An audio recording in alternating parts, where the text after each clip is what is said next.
Good evening everyone. कैसे हैं आप सब? आशा है सभी अच्छे होंगे। सबसे पहले merry Christmas to all of you. आप सभी को क्रिसमस की हार्दिक शुभकामनाएं। आशा है और उम्मीद है और शुभकामनाएं हैं कि आप सभी का आने वाला साल बहुत अच्छा रहे, आप सभी हेल्दी रहें, खुश रहें, ब्लेस्ड रहें।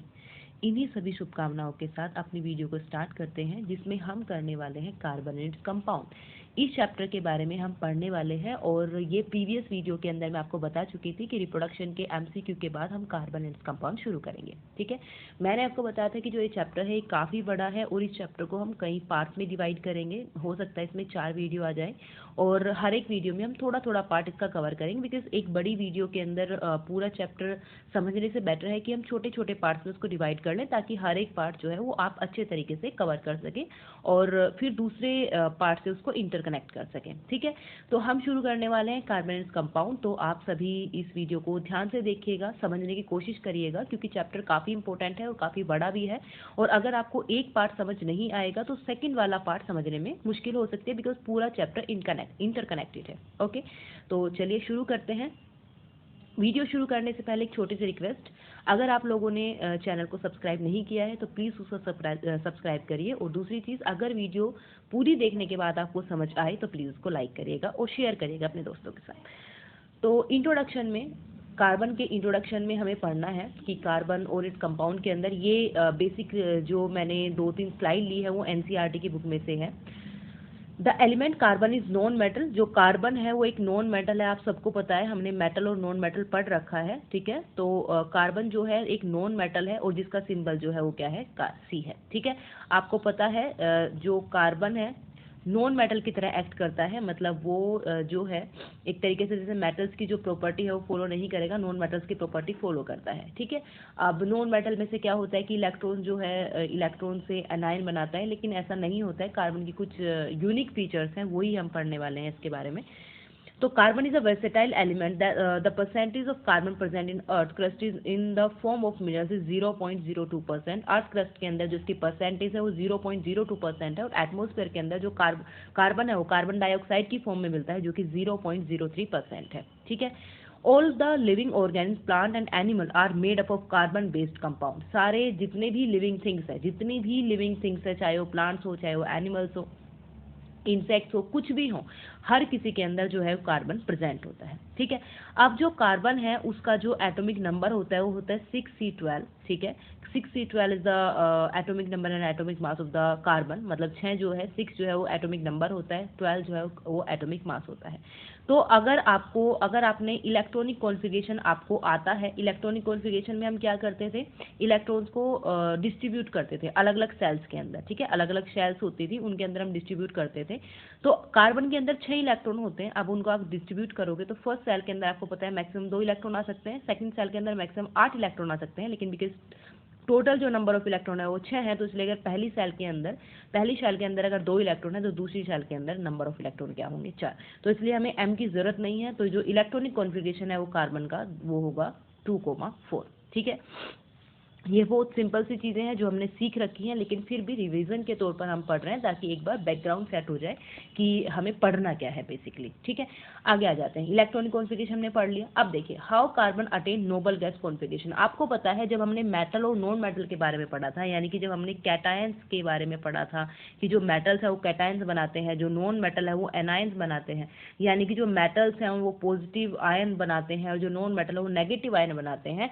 तो हमने इस कॉन्सेप्ट को उस टाइम पढ़ा था कि कोई भी एटम का जो एक बेसिक नेचर होता है वो होता है स्टेबिलिटी गेन करना, या हम बोल सकते हैं ऑक्टेट कंप्लीट करना। ऑक्टेट मतलब आउटर मोस्ट शेल के अंदर 8 इलेक्ट्रॉन उसको पूरे करने होते हैं। जैसे आपको अगर थोड़ा सा भी याद हो जो हमने पढ़ा है, अगर आपको थोड़ा सा भी याद हो तो उसमें हमने पढ़ रखा है, जैसे मान लीजिए सोडियम है, सोडियम के अंदर 11 इलेक्ट्रॉन होते हैं और अगर आप इसका इलेक्ट्रॉनिक कॉन्फ़िगरेशन लिखोगे तो 2,8,1 होगा। 2 8 10 और 11। अब जो एक इलेक्ट्रॉन है, मतलब जो आउटर मोस्ट शेल है, उसमें 8 इलेक्ट्रॉन पूरे करने होते हैं। अब सोडियम के पास 2 तरीके हैं, या तो वो 7 इलेक्ट्रॉन कहीं से ले ले या इस एक इलेक्ट्रॉन को छोड़ दे। अगर वो 7 इलेक्ट्रॉन लेगा तो इसमें 8 इलेक्ट्रॉन पूरे, और अगर ये एक इलेक्ट्रॉन छोड़ देगा तो अब आउटर मोस्ट शेल जो है वो इस बाहर वाले के कंपैरिजन में, मतलब बाहर वाले के बजाय ये बन जाएगी, तो आउटर मोस्ट शेल में 8 इलेक्ट्रॉन पूरे हो जाएंगे। ठीक है, तो यानी कि इसकी स्टेबिलिटी गेन हो जाएगी। लेकिन 7 इलेक्ट्रॉन लेना, एक्सेप्ट करना बहुत मुश्किल है। एक इलेक्ट्रॉन को छोड़ना ईजी है, इसलिए जो सोडियम है वो क्या करता है, एक इलेक्ट्रॉन एक इलेक्ट्रॉन रिलीज कर देता है और अपना क्या करता है, कैटायन बनाता है। ठीक है, कैटायन बनाता है, एक इलेक्ट्रॉन छोड़ देता है, और जो एटम कैटायन बनाए उसको हम क्या बोलते हैं, मेटल बोलते हैं। ठीक है, ये सारी चीजें हमने पढ़ रखी हैं। ऐसे अगर हम एनायंस की बात करते हैं, जैसे क्लोरीन है, क्लोरीन में 17 इलेक्ट्रॉन होते हैं। ठीक है, तो इसका जो इलेक्ट्रॉनिक कॉन्फ़िगरेशन होता है, एक सेकेंड इसको थोड़ा इरेज कर लेते हैं ताकि आपको थोड़ा सा क्लियरली समझ आए। ठीक है, तो अगर हम क्लोरीन की बात करते हैं तो 2,8,7 7 इलेक्ट्रॉन आउटर मोस्ट शेल में होते हैं। तो इसको अपना ऑक्टेट कंप्लीट करना है तो इसके पास 2 तरीके हैं, या तो ये 7 इलेक्ट्रॉन छोड़ दे या एक इलेक्ट्रॉन एक्सेप्ट कर ले।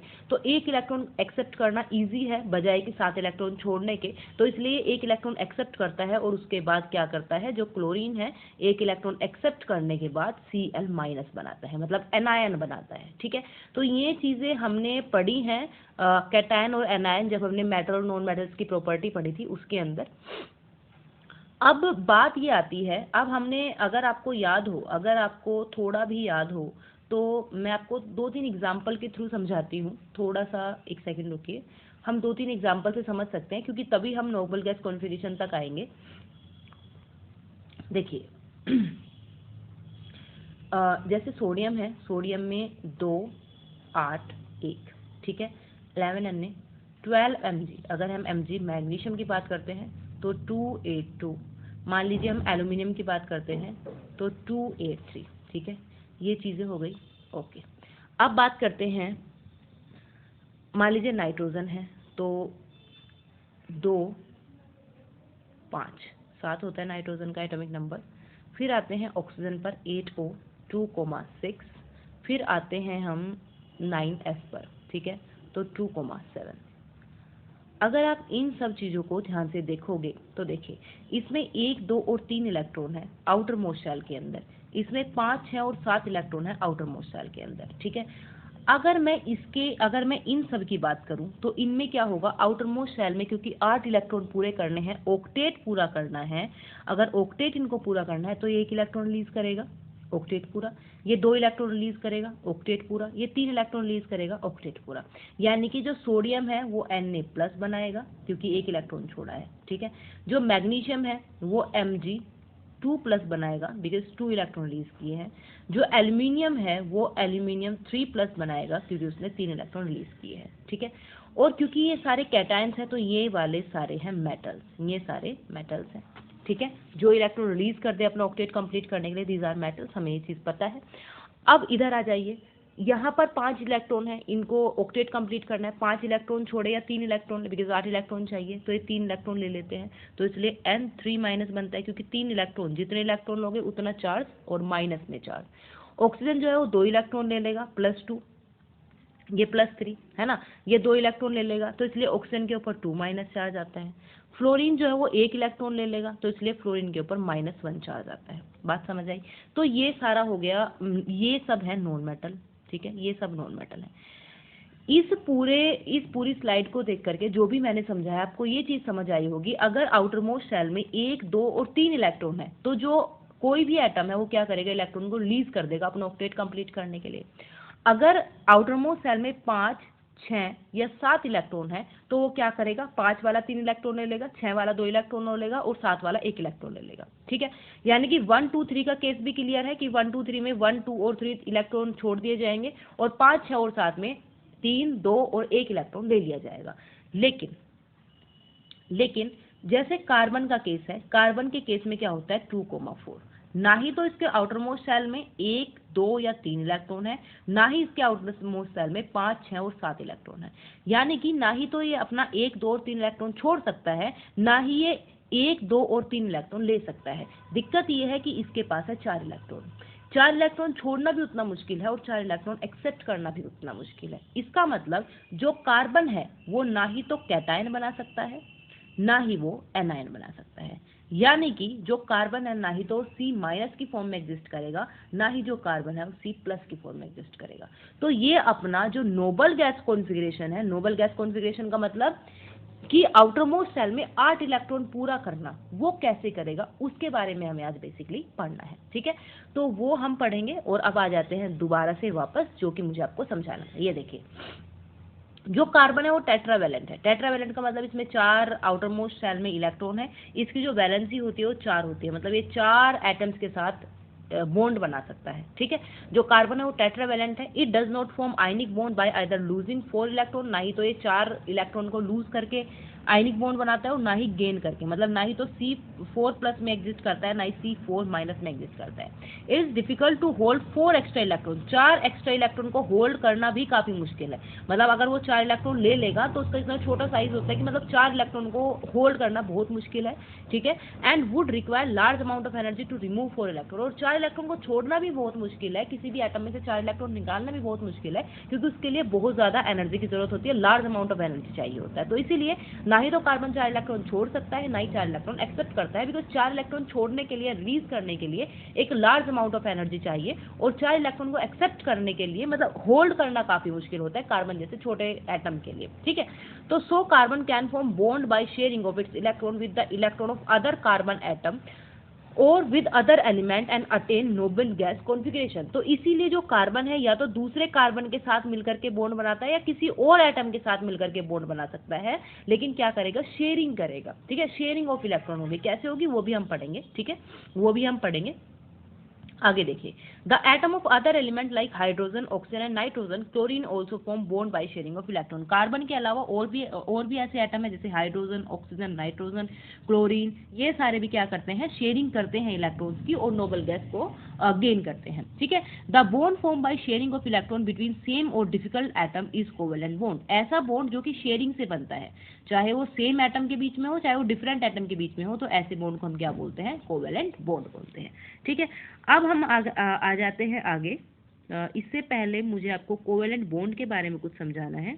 देखिए, कोवेलेंट बॉन्ड, देखिए व्हेन एन एलिमेंट, जो जिस कोवेलेंट बॉन्ड की मैं बात कर रही हूँ, मतलब जिससे जो कार्बन है वो बहुत सारे मतलब कंपाउंड्स बनाता है, उस कोवेलेंट बॉन्ड की हम बात कर रहे हैं। ठीक है, कोवेलेंसी या कोवेलेंट बॉन्ड की हम बात करें कि कोवेलेंट बॉन्ड क्या होता है। ठीक है, देखिए, when an element share electron with other atom of the same or different element to acquire stable electronic configuration, it is called covalency। जब कोई एलिमेंट, कोई भी एलिमेंट सेम एटम के साथ, जैसे सेम एटम मतलब जैसे कार्बन और कार्बन, जब ये आपस में शेयरिंग करें इलेक्ट्रॉन की, या फिर डिफरेंट एटम के साथ जैसे कार्बन और ऑक्सीजन के साथ बॉन्ड बन जाए, इस तरीके से जब कोई भी एटम क्या करे, शेयरिंग करे इलेक्ट्रॉन की, किस चीज को गेन करने के लिए, स्टेबल इलेक्ट्रॉनिक कॉन्फ़िगरेशन या नोबल गैस कॉन्फ़िगरेशन को गेन करने के लिए, जब इस तरीके से शेयरिंग हो इलेक्ट्रॉन्स की, तो उसको हम क्या बोलते हैं, कोवेलेंसी बोलते हैं। ठीक है, अगर कोई एटम एक इलेक्ट्रॉन को शेयर करता है तो इसकी कोवेलेंसी क्या होती है, 1 होती है। अगर 2 करता है तो उसकी कोवेलेंसी 2 होती है। अगर 3 करता है तो उसकी कोवेलेंसी 3 होती है। मैक्सिमम 3 इलेक्ट्रॉन की शेयरिंग हो सकती है। ओके, अब देखिए होता क्या है, कैसे शेयरिंग होती है वो समझिए। देखिए, फॉर एग्जाम्पल, जैसे मान लीजिए आपके पास क्लोरीन है। ठीक है, आपके पास क्लोरीन है। क्लोरीन आपको पता है, इसको थोड़ा सा ऊपर लिखते हैं क्योंकि पूरा यही समझेंगे। क्लोरीन जो है उसका इलेक्ट्रॉनिक कॉन्फ़िगरेशन, मतलब उसका एटॉमिक नंबर 17 होता है, तो 287 ये इसका इलेक्ट्रॉनिक कॉन्फ़िगरेशन है।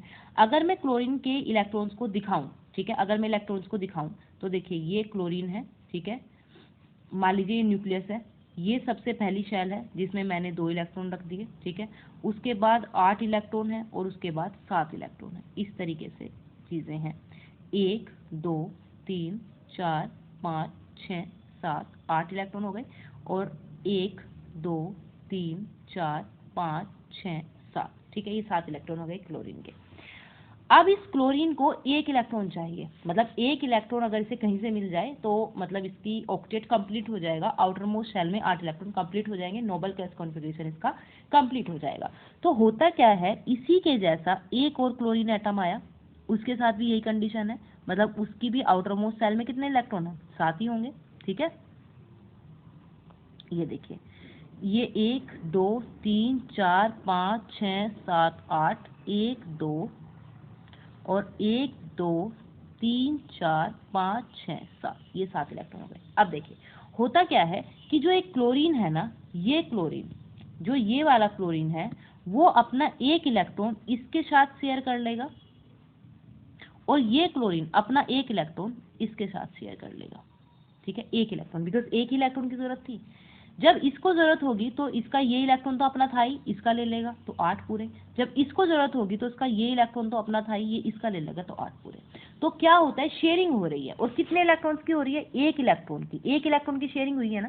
ठीक है, इसको हम ऐसे दिखा सकते हैं, मैं थोड़ा सा अगर थोड़ा सा अच्छे से दिखाऊं तो इसको हम ऐसे दिखा सकते हैं, या फिर एक सेकंड रुकिए, थोड़ा सा और अच्छे से दिखाने की कोशिश करती हूँ। मैं केवल आउटर मोस्ट शेल दिखाऊंगी, अंदर वाले नहीं, बिकॉज अंदर वाले से मतलब नहीं है। ये क्लोरीन था, क्लोरीन की ये शेल है और ये शेल है, इस तरीके से क्लोरीन। ठीक है, एक इलेक्ट्रॉन यहाँ, एक इलेक्ट्रॉन यहाँ, इस तरीके से शेयरिंग हो रही है। ठीक है, मतलब एक एक इलेक्ट्रॉन की शेयरिंग हो रही है। जब इसको जरूरत है तो उसका एक इलेक्ट्रॉन ले लेगा, जब इसको जरूरत है वो एक इलेक्ट्रॉन लेगा। कंप्लीटली इलेक्ट्रॉन ना ही तो इसने इसको दिया है, ना ही इसने इसको दिया है, कंप्लीटली नहीं दिया है, लेकिन शेयरिंग हुई है। और क्योंकि एक इलेक्ट्रॉन की शेयरिंग हुई है, बिकॉज एक इलेक्ट्रॉन की शेयरिंग हुई है, तो इसके अंदर मतलब देखिए क्योंकि 2 Cl है, मतलब 2 Cl के एटम एक साथ बॉन्ड बना रहे हैं, तो Cl2 बनता है। और Cl2 को मैं इस तरीके से लिख सकती हूँ Cl Cl। और मैंने एक बॉन्ड क्यों लगाया है, क्योंकि एक इलेक्ट्रॉन की शेयरिंग हुई है। ठीक है, आगे देखते हैं, और भी इसमें हम समझ सकते हैं। जैसे मान लीजिए ऑक्सीजन है। ठीक है, ऑक्सीजन जो है उसका एटॉमिक नंबर 2,6, ठीक है, मतलब 8 होता है, 2,6।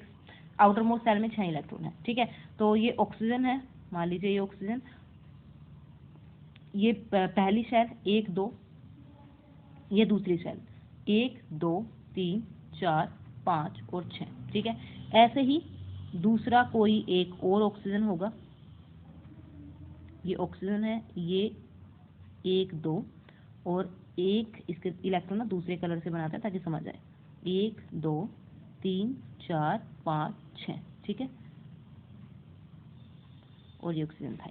अब देखिए इसके अंदर ऑक्सीजन को 2 इलेक्ट्रॉन्स की जरूरत थी, तो इन 2 ऑक्सीजन ने क्या किया, इस ऑक्सीजन ने अपने 2 इलेक्ट्रॉन इसके पास रख दिए, इस ऑक्सीजन ने अपने 2 इलेक्ट्रॉन इसके पास रख दिए। तो जब इसको जरूरत है तो इसके पास ये 2 इलेक्ट्रॉन इसके पास पहले से थे ही और 2 इसके हो गए। ऐसे जब इसको जरूरत है तो इसके पास 2 इलेक्ट्रॉन पहले से अपने थे ही और 2 ही हो गए। तो इसका भी इलेक्ट्रॉनिक कॉन्फ़िगरेशन स्टेबल हो गया और इसका भी इलेक्ट्रॉनिक कॉन्फ़िगरेशन मतलब नोबल गैस कॉन्फ़िगरेशन उन्होंने अचीव कर लिया। किसकी वजह से, शेयरिंग ऑफ इलेक्ट्रॉन की वजह से। शेयरिंग ऑफ इलेक्ट्रॉन के अंदर इलेक्ट्रॉन्स ना ही तो पूरी तरीके से इसके पास है, ना ही पूरी तरीके से इसके पास है, इसीलिए ना ही तो कैटायन बनता है, ना ही एनायन बनता है। ठीक है, कुछ नहीं बनता। क्या होता है, शेयरिंग होती है, जितने इलेक्ट्रॉन्स की शेयरिंग होती है उतने ही हम बॉन्ड बना देते हैं दोनों के बीच में। तो डबल बॉन्ड है, बिकॉज डबल बॉन्ड है, यानी कि 2 इलेक्ट्रॉन की शेयरिंग हुई है, तो इसलिए इस बॉन्ड की जो कोवेलेंसी है वो कितनी होगी, 2 होगी। ऐसे ही अगर हम आगे बात करते हैं, ऐसे ही 3 बॉन्ड्स मतलब 3 एटम्स के मतलब 3 बॉन्ड भी बन सकते हैं 2 एटम्स के बीच में। जैसे नाइट्रोजन है, नाइट्रोजन की होती है बेटा 2,5, यानी कि 3 इलेक्ट्रॉन होंगे। तो नाइट्रोजन के पास क्या होंगे, 3 इलेक्ट्रॉन, इस तरीके से 1 2 3। ऐसे ही दूसरा एक नाइट्रोजन आएगा, 1 2 3। ठीक है, 3 3 होंगे और अंदर वाली शेल में 2 2 इलेक्ट्रॉन थे, तो 3 3 इलेक्ट्रॉन की शेयरिंग होगी। और जैसे ही 3 3 इलेक्ट्रॉन होंगे तो 5 इसके पास पहले से ही थे, 3 इसके, 8 5 इसके पास पहले से ही थे, 3 इसके। ठीक है, बात समझ आई मैं क्या बोल रही हूँ। मेरा मतलब है कि इस नाइट्रोजन के पास 5 पहले से इलेक्ट्रॉन इसके अपने थे, 3 इसके आ गए।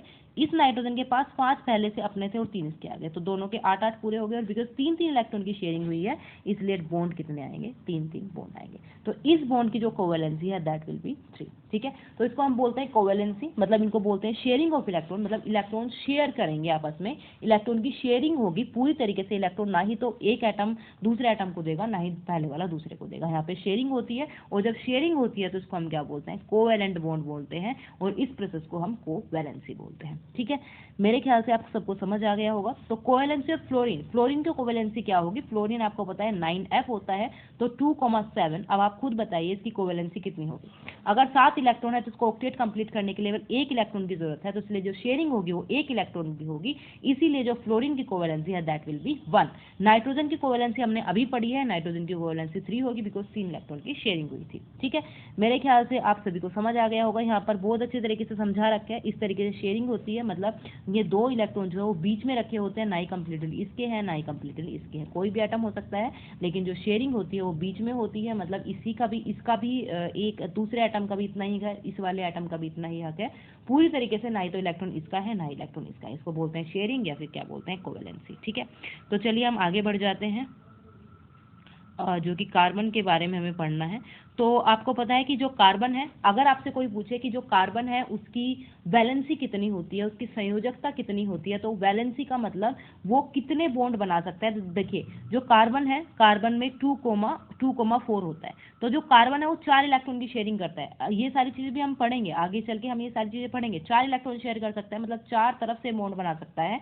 तो अगर आपसे कोई पूछे कि कार्बन की वैलेंसी कितनी है, तो दैट विल बी 4। ठीक है, कार्बन की वैलेंसी कितनी है, 4, तो आपको याद रखना है। ठीक है, कार्बन कौन सा बॉन्ड बनाता है, कोवेलेंट बॉन्ड, ये चीज याद रखनी है। शेयरिंग के बाद कौन सा बॉन्ड बनता है, कोवेलेंट बॉन्ड। ठीक है, तो यहाँ से इतनी चीजें हमें समझ आ गई। अब तक का जो हमने पढ़ा उसमें से ये क्वेश्चन बन सकता है कि कार्बन की वैलेंसी कितनी होती है और कार्बन कौन सा बॉन्ड बनाता है, आयनिक बॉन्ड बनाता है या कोवेलेंट बॉन्ड बनाता है, कौन सा बॉन्ड बनाता है, तो answer will B covalent bond.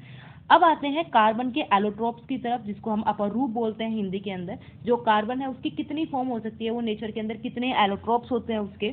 ठीक है, तो वो हमें पढ़ना है। सबसे पहला होता है डायमंड, दूसरा ग्रेफाइट और तीसरा बकमिंस्टर फ्लोरीन। ठीक है, ये 3 मेनली हमें पढ़ने हैं। ठीक है, मतलब 3 ही एलोट्रोप्स होते हैं कार्बन के। ठीक है, तो देखिए जो डायमंड होता है, in this carbon an atom is bonded to 4 other atom of carbon forming 3 dimensional structure. जो डायमंड है उसके अंदर जो कार्बन है, कार्बन की चारों वैलेंसी कंप्लीट होती हैं। कार्बन जो है चार तरफ से मतलब चारों तरफ से उसके बॉन्ड बने होते हैं और 3D स्ट्रक्चर बनाता है। It is the hardest material, ये हार्डेस्ट सब्सटेंस होता है, एंड एन इंसुलेटर, ये हार्डेस्ट सब्सटेंस है, मतलब अर्थ के ऊपर सबसे हार्ड मटेरियल है ये। ठीक है, और इंसुलेटर होता है, मतलब इलेक्ट्रिसिटी को कंडक्ट नहीं करता है। तो अगर आपसे कोई पूछे कि कार्बन का कौन सा एलोट्रोप ऐसा है जो कि इंसुलेटर होता है, इलेक्ट्रिसिटी को कंडक्ट नहीं करता, तो आंसर विल बी डायमंड। ठीक है, ये सारे क्वेश्चन में जो आपको क्वेश्चंस की फॉर्म में स्टेटमेंट बोल रही हूँ, ये सारे एमसीक्यू के लिए इंपॉर्टेंट है। And it is use for drilling rocks and cutting. और जो डायमंड है, बिकॉज वो हार्डेस्ट मटेरियल है, इसलिए रॉक्स की कटिंग के लिए, ड्रिलिंग के लिए ये काम में लाया जाता है। It is also use for making jewellery, jewellery बनाने में भी यूज किया जाता है। आपने डायमंड की ज्वेलरी के बारे में सुना होगा। नाउ अगर हम नेक्स्ट पर आते हैं, दूसरा जो इसका एलोट्रोप है, मतलब जो कार्बन का दूसरा एलोट्रोप है, दैट इज ग्रेफाइट। ग्रेफाइट के बारे में पढ़ लेते हैं। In this each carbon atom is bonded to 3 other atom. आपको याद रखना है कि जो डायमंड है उसकी चारों वैलेंसी कंप्लीट होती है। जो चारों वैलेंसी कंप्लीट होती है तो 3D स्ट्रक्चर बनती है और कोई भी वैलेंसी मतलब खाली नहीं होती है, इसलिए इंसुलेटर होता है इलेक्ट्रिसिटी का, बिकॉज कहीं इलेक्ट्रॉन्स ही नहीं है मूव करने के लिए। लेकिन ग्रेफाइट के अंदर क्या होता है, कार्बन जो है वो 3 अदर एटम से जुड़ा होता है और ये इसकी एक वैलेंसी फ्री होती है। यहाँ पर इलेक्ट्रॉन्स प्रेजेंट होते हैं, फ्री इलेक्ट्रॉन प्रेजेंट होते हैं, बिकॉज 3 वैलेंसी कंप्लीट है, एक वैलेंसी फ्री है, तो मतलब एक इलेक्ट्रॉन बचा हुआ है।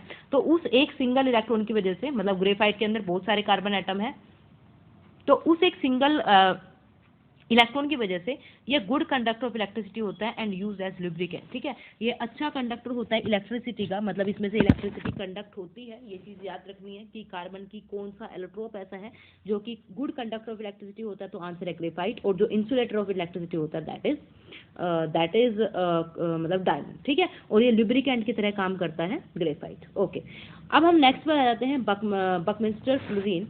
It is an allotrope of carbon containing cluster of 60 carbon atom, मतलब 60 कार्बन एटम जुड़े होते हैं एक साथ, C60 हम इसको बोलते हैं। 60 कार्बन एटम जुड़े होते हैं और ये इसकी जो स्ट्रक्चर होती है वो फुटबॉल की तरह होती है। Join together to form spherical molecule, एक स्फेरिकल मॉलिक्यूल की, मतलब स्फेरिकल जैसे स्फीयर, जैसे कि फुटबॉल होती है, वो इसकी स्ट्रक्चर होती है। तो आपको याद रखना है बकमिंस्टर फ्लोरीन के अंदर कार्बन 60 मतलब C60 जुड़े होते हैं। ठीक है, तो ये चीज याद रखनी है कि कितने कार्बन होते हैं, C60। सबसे हार्डेस्ट मटेरियल डायमंड होता है, इंसुलेटर होता है, ये चीज याद रखनी है। और इन तीनों जो एलोट्रोप हैं उनके नाम याद रखने हैं। तो अगर पेपर में आते हैं कि कौन कौन से एलोट्रोप है, तो आपको ये तीनों पता होने चाहिए। It is dark solid at room temperature, ये रूम टेम्परेचर पर क्या होता है, सॉलिड होता है। ठीक है, अब देखिए हमने पढ़ लिया एलोट्रोप में हमने पढ़ा डायमंड, ग्रेफाइट और उसके बाद बकमिंस्टर फ्लोरीन। ठीक है, अब हम आ जाते हैं आगे इसके अंदर, कार्बन के अंदर और हमें क्या पढ़ना है, ये देखिए versatile nature of carbon, hydrocarbon, isomerism, homologous series, functional group, nomenclature of functional group, ये हम सारा इस चैप्टर के अंदर पढ़ने वाले हैं आगे चलकर। अब आ जाओ आगे, देखिए ये मैंने आपको बता दिया फ्लोरीन एटम है, अलग अलग एक इलेक्ट्रॉन है, दो दो इलेक्ट्रॉन की क्या हो गई, एक इलेक्ट्रॉन की शेयरिंग हो गई। अगर हम बात करते हैं, देखिए ये है CO2 मोलिक्यूल है, CO2 मतलब कार्बन डाइऑक्साइड, कार्बन डाइऑक्साइड के अंदर।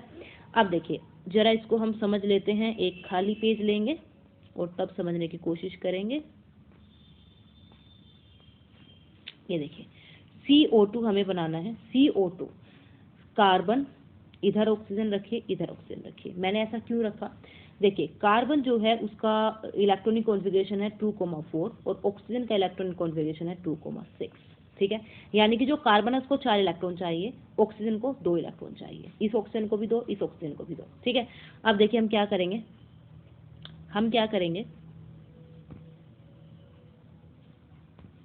ये देखिए इसका एक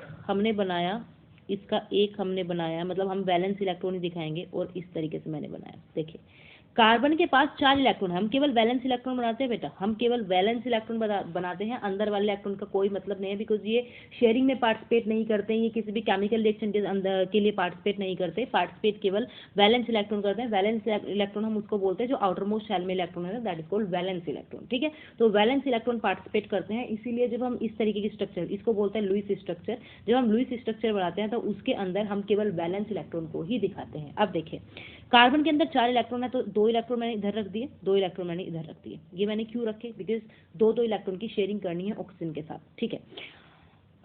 तो अब बिकॉज अगर कार्बन ने 2 इलेक्ट्रॉन दिए हैं तो इसीलिए ऑक्सीजन जो है उसको भी 2 इलेक्ट्रॉन देने पड़ेंगे, 2 इलेक्ट्रॉन इसके, 2 इलेक्ट्रॉन इसके, ठीक है।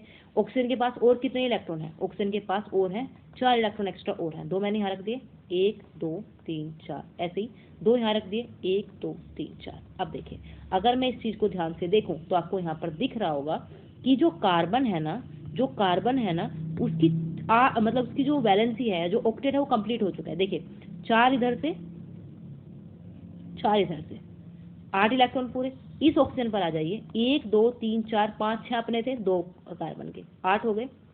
इस ऑक्सीजन पर आ जाइए, 1 2 3 4 5 6 अपने और 2 इसके, 8 पूरे हो गए। और इस कार्बन के 4 अपने थे और 4 इसके, तो ये भी 8 पूरे। तो शेयरिंग जब की इलेक्ट्रॉन्स की तो क्या हुए, 8 इलेक्ट्रॉन सबके पूरे हो गए। तो देखिए अब 2 इलेक्ट्रॉन की शेयरिंग हुई है, तो हम इसको कैसे लिखेंगे, बिकॉज 2 इलेक्ट्रॉन की शेयरिंग हुई है, तो C डबल बॉन्ड O, तो ये हो गई कार्बन डाइऑक्साइड। जितने इलेक्ट्रॉन की शेयरिंग उतने ही बॉन्ड लग जाएंगे, और मैक्सिमम कितने इलेक्ट्रॉन की शेयरिंग हो सकती है, 3 इलेक्ट्रॉन्स की, ठीक है। तो मेरे ख्याल से आपको समझ आ गया होगा कार्बन डाइऑक्साइड। अब बात करते हैं CF4 की अगर बात करें हम, तो देखिए C जो है कार्बन की, फिर दोबारा से वही 2,4, ठीक है। और अगर फ्लोरीन की बात करें तो 9s में मतलब 2,7, ठीक है, मतलब इसको 1 इलेक्ट्रॉन की जरूरत है। तो अगर मुझे CF4 मॉलिक्यूल बनाना है तो हमें क्या करना पड़ेगा, C कार्बन को बीच में और चारों तरफ आप रख दीजिए F को, यानी कि फ्लोरीन को, ठीक है। अब मुझे कार्बन के इलेक्ट्रॉन चाहिए, तो कार्बन के इलेक्ट्रॉन हम इस तरीके से कुछ दिखाएंगे, 1 2 3 4, ठीक है, इस तरीके से हो गया। अब अगर मुझे फ्लोरीन के दिखाने हैं, इलेक्ट्रॉन दिखाने हैं, एक सेकेंड, फ्लोरीन के इलेक्ट्रॉन अगर मुझे दिखाना है तो हम क्या करेंगे, ये देखिए इस तरीके से कर सकते हैं, मतलब शेयरिंग करनी है हमें इलेक्ट्रॉन्स की, ठीक है। ये देखिए तो हम क्या करेंगे, मैंने फ्लोरीन के इलेक्ट्रॉन दिखाए, अलग कलर से दिखाते हैं, 1 2 3, ये मतलब सबके फ्लोरीन का 1 इलेक्ट्रॉन यहाँ रख दिया, बाकी 6, 1 2 3 4 5 6, ऐसे ही 1 2 3 4 5 6, ऐसे इसके 1 2 3 4 5 6, 1 2 3 4 5 6, 1 इलेक्ट्रॉन यहाँ रखा था। अब अगर आप ध्यान से देखेंगे तो इसके अंदर, इस कार्बन के देखिए 1 2 3 4 इलेक्ट्रॉन अपने थे और 4 इलेक्ट्रॉन इसको फ्लोरीन से मिल गए, 1 2 3 4, तो 4 और 4 8 पूरे हो गए इसके। ऐसे इस फ्लोरीन के देखिए 6 पहले से थे, मतलब 7 पहले से थे इसके अपने, और 1 कार्बन का मिल गया तो 8 पूरे। ऐसे ही इसमें भी 7 पहले से अपने, एक कार्बन का तो 8, ऐसे ही 7 इसके पहले अपने से, एक कार्बन का 8 और ऐसे ही इसके 8, तो सबके 8 इलेक्ट्रॉन कंप्लीट हो गए, मतलब सबका ऑक्टेट कंप्लीट हो गया। और बिकॉज हर तरफ से एक एक इलेक्ट्रॉन की शेयरिंग हुई है तो इसलिए जो बॉन्ड होगा वो कुछ इस तरीके से बनेगा। ठीक है, कैसे बनेगा इसको मिटा देते हैं एक सेकंड, थोड़ा सा और क्लियर आपको लिख के दिखाती हूँ कि अगर आपको पूरी लुईस स्ट्रक्चर नहीं बनानी, सिंपल फॉर्म में दिखाना है तो हम कैसे दिखाएंगे, CF ठीक है, ये सारे बॉन्ड, इनकी जो बॉन्ड लेंथ है वो सब कुछ सेम रहेंगी, मतलब जो एक कार्बन है उससे चारों तरफ से 4 फ्लोरीन जुड़े हैं और क्या बना, CF4, ऐसे ही बनेगा CCl4। ठीक है, ऐसे बनेगा क्योंकि क्लोरीन, ब्रोमीन, फ्लोरीन, आयोडीन ये सारे के सारे हैलोजेंस होते हैं, एक तरह रिएक्शन करते हैं। तो चलिए आगे चल जाते हैं, आगे बढ़ते हैं, जो हमें और आगे पढ़ना है ये हमने पढ़ लिया, हमने एलोट्रोप पढ़ लिया, हमने वैलेंसी पढ़ ली, ये मैंने आपको पढ़ा दिया, फ्लोरीन है इस तरीके से कॉम्बिनेशन होगा, ये H2O है वाटर मॉलिक्यूल, तो वाटर मॉलिक्यूल के साथ भी क्या होता है, OHH इस तरीके से होता है, क्योंकि ऑक्सीजन जो है उसको 2 इलेक्ट्रॉन चाहिए तो एक हाइड्रोजन से ले लेगा, एक इस हाइड्रोजन से, 2 इलेक्ट्रॉन की शेयरिंग हो जाएगी और एक हाइड्रोजन, ये सारी चीज़ें हम पढ़ेंगे। लेकिन फिलहाल मुझे कोवेलेंसी का थोड़ा सा आपको आइडिया कराना था, मैंने आपको करा दिया, हम ये सारी चीज़ें पढ़ने वाले हैं, अगली स्लाइड के अंदर हम पढ़ेंगे, अगली वीडियो के अंदर हम पढ़ेंगे। ठीक है, तो ये हाइड्रोजन है, हाइड्रोजन देखिए, अगर मैं हाइड्रोजन की बात करूँ तो 1H1 होता है, मतलब हाइड्रोजन के पास एक इलेक्ट्रॉन होता है, इसको अपने आउटर मतलब आउटर मोस्ट शेल के अंदर 2 इलेक्ट्रॉन हो सकते हैं, फर्स्ट के अंदर तो मैक्सिमम 2 ही होते हैं ना, तो 2 इलेक्ट्रॉन इसको कंप्लीट करने होते हैं, तो एक हाइड्रोजन, ये 2 हाइड्रोजन आपस में क्या करते हैं, शेयरिंग ऑफ इलेक्ट्रॉन करते हैं, तो ये हाइड्रोजन मतलब एक इलेक्ट्रॉन इसका, इस वाले हाइड्रोजन का, एक इलेक्ट्रॉन इस वाले हाइड्रोजन का, दोनों शेयरिंग करने के बाद दोनों के पास अपने आउटर मोस्ट शेल में या के सेल के अंदर 2 इलेक्ट्रॉन हो जाते हैं, और बिकॉज एक बॉन्ड का मतलब एक इलेक्ट्रॉन की शेयरिंग हुई है तो मतलब bond will be single bond. ठीक है, तो ये हो गया आपका हाइड्रोजन के अंदर यानी कि H2 मॉलिक्यूल के अंदर। ओके, अब आ जाते हैं वर्सेटाइल नेचर ऑफ कार्बन, मतलब जो कार्बन है उसकी एक यूनिक नेचर होती है, कुछ यूनिक नेचर है कि हमें कार्बोनेट्स कंपाउंड अलग से पढ़ना पड़ रहा है, हम ऑर्गेनिक केमिस्ट्री नाम की एक केमिस्ट्री की ब्रांच पूरी अलग होती है जिसमें हम केवल कार्बन एंड इट्स कंपाउंड ही पढ़ते हैं, तो वो कौन सी वर्सेटाइल नेचर होती है, क्या अलग से ऐसा होता है कार्बन के अंदर, वो हमें पढ़ना है। देखिए, The existence of such a large number of organic compounds is due to following nature of carbon. Carbon की मतलब अगर हम नेचर के अंदर बात करें तो कार्बन के लार्ज नंबर ऑफ मॉलिक्यूल्स होते हैं, large number of organic compounds होते हैं, सबसे ज़्यादा ऑर्गेनिक कंपाउंड आपको कार्बन के मिलेंगे, सबसे ज़्यादा कंपाउंड्स आपको कार्बन के मिलेंगे, बिकॉज जो कार्बन है वो सबसे ऑलमोस्ट सबसे रिएक्शन कर लेता है, मतलब बहुत एलिमेंट्स के साथ रिएक्शन कर लेता है। ठीक है, तो कैसे करता है, क्या चीज़ें हैं वो हमें देखनी है। ठीक है, तो देखिए ऐसा नहीं बोल सकते कि सबके साथ रिएक्शन कर लेता है, लेकिन बहुत एलिमेंट्स के साथ रिएक्शन कर लेता है, बिकॉज शेयरिंग कर लेता है सबके साथ, तो क्यों वो देखना है। देखिए, 2 चीज़ें हैं इंपॉर्टेंट, एक तो है कैटिनेशन और एक है टेट्रावैलेंसी नेचर। ठीक है, टेट्रावैलेंट नेचर और कैटिनेशन, और अगर आपको बोर्ड एग्जाम देने हैं, ऑब्वियसली बोर्ड एग्जाम की हम बात कर रहे हैं, तो उसमें कैटिनेशन जो है उसके बारे में शॉर्ट नोट लिखने के लिए आता है, तो इसलिए कैटिनेशन को ध्यान से पढ़ना है कि कैटिनेशन होता क्या, कैटिनेशन पावर ऑफ कार्बन क्या है, ये आपको समझने की जरूरत है। ठीक है, देखिए कैटिनेशन में क्या होता है, the self linking property of an element mainly carbon atom through covalent bond to form long straight branched and ring of different size are called catenation.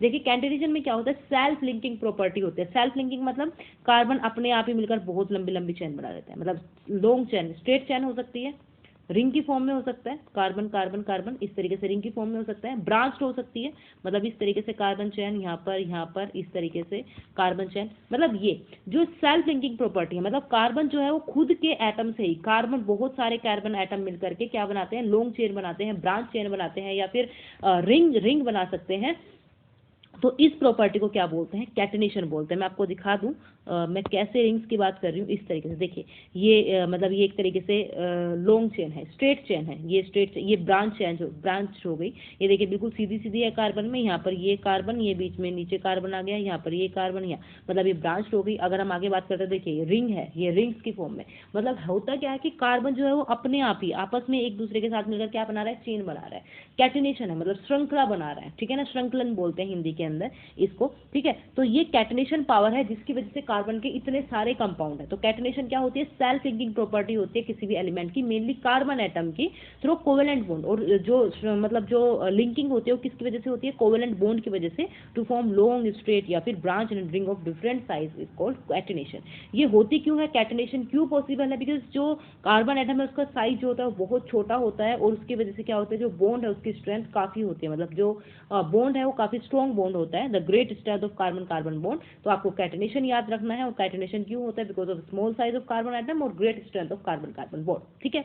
Carbon can also form stable multiple bond, multiple bond भी बना सकता है, carbon carbon double bond भी बन सकता है, carbon carbon triple bond भी बन सकता है, और कार्बन कार्बन सिंगल बॉन्ड बन सकता है। तो मल्टीपल बॉन्ड मतलब डबल और ट्रिपल बॉन्ड, ये भी बना सकता है विद इटसेल्फ, अपने साथ भी और अदर के साथ भी। जैसे कार्बन कार्बन डबल बॉन्ड भी बन सकता है इस तरीके से, या फिर कार्बन ऑक्सीजन के साथ डबल बॉन्ड बना लेगा, कार्बन नाइट्रोजन के साथ ट्रिपल बॉन्ड बना लेगा, ठीक है। तो इस तरीके से मतलब डबल और ट्रिपल बॉन्ड भी बन सकते हैं, अपने साथ भी और दूसरों के साथ भी, दूसरे एलिमेंट के साथ भी, ठीक है। अब हम बात करते हैं जैसे कि स्ट्रेट चेन ये है कि कार्बन कार्बन कार्बन इस तरीके से बहुत लंबी लंबी चेन बन जाए, ठीक है। इस तरीके से स्ट्रेट चेन ब्यूटेन के साथ इस तरीके से 4 बना दिया आपने। देखिए हम प्रोपेन ब्यूटेन जो ये नाम है, जो ये नेमिंग है ना, ये हम अगली वीडियो के अंदर पढ़ेंगे, ठीक है। तो इसलिए अभी टेंशन लेने की जरूरत नहीं है, अब इतना समझिए कि कैटेनेशन क्या होता है, किस तरीके से चेन बन रही है, ठीक है। तो ये स्ट्रेट चेन हो गई। अब आगे हम देखते हैं जैसे रिंग्स के अंदर क्या होता है, कार्बन इस तरीके से मिल रहे हैं आपस में, बहुत सारे कार्बन, और इस तरीके से कोई कंपाउंड बना रहे हैं, रिंग की फॉर्म में बना लेते हैं जब, तो उसको हम बोलते हैं रिंग्स। ये रिंग्स की फॉर्म भी बना सकते हैं, ठीक है। रिंग्स की फॉर्म में मतलब कंपाउंड जो है वो कार्बन बना सकता है। तो that is just because of क्या बोलते हैं उसको, टेट्रावेलेंसी एंड टेट्रावेलेंसी या कैटिनेशन। टेट्रावेलेंसी तो अभी हम पढ़ने वाले हैं, मतलब जो ये रिंग बना सकते हैं, स्ट्रेट चेन बना सकते हैं जस्ट बिकॉज ऑफ कैटेनेशन, ठीक है, catenation power of carbon. Now comes to tetravalent nature. Tetravalent का मतलब होता है जब कार्बन की 4 वैलेंसी हो। जैसे अगर किसी एटम की 4 वैलेंसी है, किसी एलिमेंट की 4 वैलेंसी है, तो उसको हम बोलते हैं टेट्रा। टेट्रा वर्ड का ही मतलब होता है 4, और वैलेंसी का मतलब 4 वैलेंसी वाला एटम, ठीक है। तो जो टेट्रावेलेंट नेचर है, कार्बन हैज वैलेंसी ऑफ 4, जो कार्बन है इसकी वैलेंसी 4 होती है। पेपर में पूछा जा सकता है what is the valency of carbon, तो कार्बन की जो वैलेंसी है वो 4 है। It is capable of bonding with 4 other atom of carbon और some other hetero atom with single covalent bond. मतलब ये दूसरे कार्बन के साथ 4 बॉन्ड बना सकता है, या फिर दूसरे किसी और एटम के साथ, हेटेरो एटम मतलब अदर देन कार्बन, उसके साथ बॉन्ड बना सकता है, सिंगल बॉन्ड भी बना सकता है, डबल भी और ट्रिपल भी, ठीक है। तो इसको बोलते हैं हम टेट्रावेलेंट नेचर। आपको ये भी पता होना चाहिए कि कार्बन की 2 यूनिक प्रॉपर्टी कौन कौन सी होती है, कैटेनेशन पावर, और दूसरा होता है टेट्रावेलेंसी। यानी कि ये दोनों प्रॉपर्टी जो है यूनिक प्रॉपर्टी है कार्बन की। एक एक शब्द जो मैं बोल रही हूँ उसको ध्यान से सुनिएगा, क्योंकि बेहद इंपॉर्टेंट है। उसके बाद बेटा मैं आपको कुछ इसमें मतलब जो मुझे आज बेसिक पढ़ाना था वो तो हो गया है खत्म। अभी हम अगली वर्कशीट के अंदर क्या पढ़ेंगे, और एक छोटी सी कनेक्शन हम छोड़ के जा रहे हैं जो कि हम अगली वीडियो के अंदर शुरू करेंगे, दैट इज हाइड्रोकार्बन, ठीक है। That is hydrocarbon. हाइड्रोकार्बन का मतलब कंपाउंड जो कि हाइड्रोजन और कार्बन से मिलके बनते हो उसको बोलते हैं हम हाइड्रोकार्बन, ठीक है। कंपाउंड जो कि हाइड्रोकार्बन मतलब हाइड्रोजन प्लस कार्बन, इन दोनों से मिलके बनते हैं उसको हम बोलते हैं हाइड्रोकार्बन। इन हाइड्रोकार्बन के अंदर आपको पढ़ने हैं सैचुरेटेड हाइड्रोकार्बन।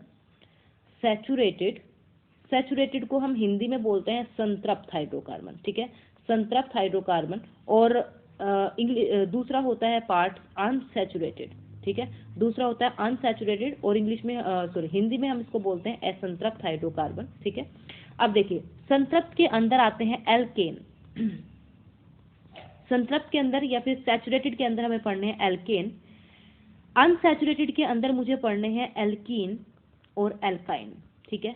10th क्लास के अंदर पढ़ने हमें यही होते हैं, मतलब 10th क्लास के अंदर क्या है, ये होते ही हैं, सैचुरेटेड और अनसैचुरेटेड में ही होते हैं, ठीक है। तो हमें ये पढ़ने हैं।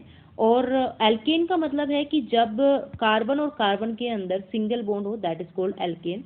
एल्कीन का मतलब जब कार्बन और कार्बन के बीच में, मतलब ऐसी चेन जब कार्बन और कार्बन के बीच में डबल बॉन्ड हो उसको हम बोलते हैं एल्कीन, और जब कार्बन और कार्बन के बीच में ट्रिपल बॉन्ड हो उसको हम बोलते हैं एल्काइन, ठीक है। तो अगर आपसे पूछे कोई कि जो अनसैचुरेटेड हाइड्रोकार्बन है वो कौन से होते हैं, एल्कीन, एल्केन या फिर एल्काइन, तीनों ऑप्शन दे दे तो answer will be alkene as well as alkyne, दोनों होंगे, ठीक है ना। अनसैचुरेटेड कौन कौन से होते हैं, दोनों, एल्कीन और एल्काइन, और अगर सैचुरेटेड पूछता है तो आंसर विल बी एल्केन, ठीक है। तो ये एमसीक्यू की फॉर्म में कौन कौन से क्वेश्चन आ सकते हैं जो आज हमने पढ़े हैं। कार्बन की वैलेंसी 4, कितनी वैलेंसी होती है, 4, ठीक है। कार्बन की unique property catenation as well as tetravalency, ये हमने पढ़ लिया। कार्बन जो है वो कौन सा बॉन्ड बनाता है, कोवेलेंट। कार्बन के एलोट्रोप फॉर्म कौन कौन से होते हैं, डायमंड, ग्रेफाइट और बकमिस्टर फ्लोरीन, ये आपको पता चल गए। कार्बन का कौन सा एलोट्रोप है जो कि इंसुलेटर ऑफ इलेक्ट्रिसिटी होता है, दैट इज डायमंड। कार्बन का कौन सा एलोट्रोप है जो कि कंडक्टर ऑफ इलेक्ट्रिसिटी होता है, दैट इज ग्रेफाइट, ठीक है, दैट इज ग्रेफाइट। ग्रेफाइट। और हाइड्रोकार्बन में सैचुरेटेड और अनसैचुरेटेड में अनसैचुरेटेड कौन कौन से हो सकते हैं, एल्कीन और एल्काइन, या एल्केन में से अगर 3 ऑप्शन देगा तो एल्कीन और एल्काइन विल बी आंसर। ठीक है, ये सारी चीज़ें हो गई।